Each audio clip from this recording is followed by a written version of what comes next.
Bonjour à tous, ceci est ma 7e vidéo.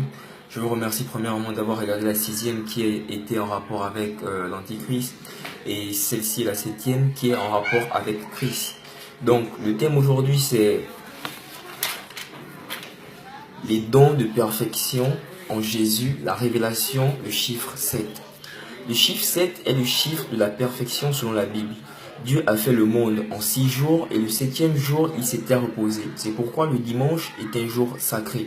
Donc ceux qui ne vont pas à l'église le dimanche, je vous conseille vivement d'aller à l'église le dimanche.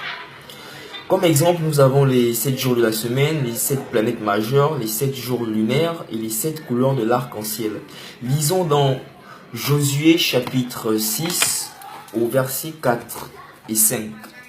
Il est écrit: 7 sacrificateurs porteront devant l'arche 7 trompettes retentissantes. Le 7e jour, vous ferez 7 fois le tour de la ville et les sacrificateurs sonneront des trompettes.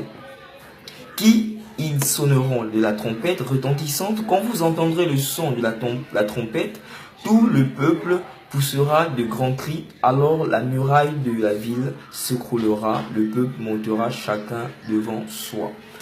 Vous voyez que le chiffre 7 ici, selon ce que les sacrificateurs avaient fait en prononçant 7 fois, les murailles sont tombées parce que ce chiffre a une puissance. Et Dieu révèle à travers sa puissance ce chiffre qui est le chiffre de la perfection. Donc nous allons parler des 7 esprits de Dieu. Mais avant de parler des 7 esprits de Dieu, nous allons d'abord expliquer et interpréter petit à petit en détail afin que chacun puisse comprendre et s'immerger dans la compréhension. D'accord?